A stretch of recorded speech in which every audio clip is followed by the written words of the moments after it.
This video will address the core features of the path-goal theory of leadership. Leaders must be able to adapt their style and approach with subordinates based upon the particular characteristics of the work situation and the subordinates themselves. House described 4 different approaches that a leader can adopt. The directive approach involves making followers fully aware of what's expected of them, what they need to do in order to improve, and the leader is highly instructive, telling subordinates clearly and explicitly what's expected, how it's to be done, and when it should be completed. The supportive approach focuses on providing followers with support, guidance, and encouragement. The leader emphasizes genuine concern and interest in the follower's well-being and respects them as an individual.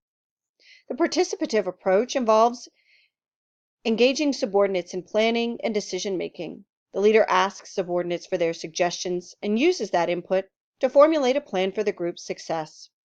The achievement-oriented approach involves setting high expectations for the subordinate and expressing faith in their ability to meet these expectations.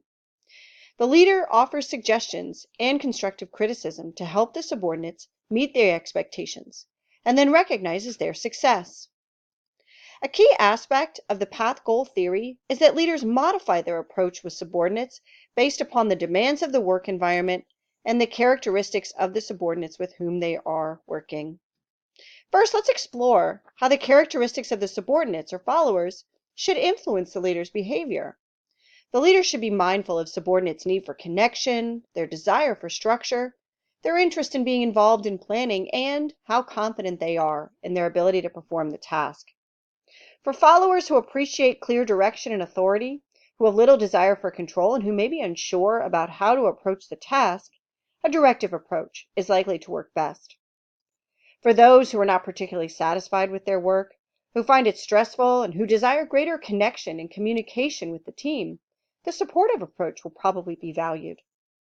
For followers who desire to have input in the planning and decision-making process, who prefer to have some control over their work, and who appreciate clarity in what's expected, a participative approach is going to yield the greatest motivation. And finally, for followers who have high expectations of themselves and wish to perform at a high level, the achievement approach will be most effective. This means that the leader's approach may differ from one employee to the next. Additionally, the leader's flexibility in determining the right behavior style will be influenced by the work environment. For tasks that are highly structured, the directive approach is unnecessary, and taking a participative approach would likely create confusion. Rather, employees will be more motivated by a leader who expresses concern and encouragement, and who creates opportunities for meaningful connection among team members.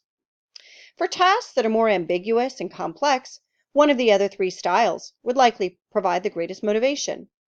For example, if a task is complex and employees are unsure how to approach it, they might appreciate the straightforward, instructive approach of directive leadership.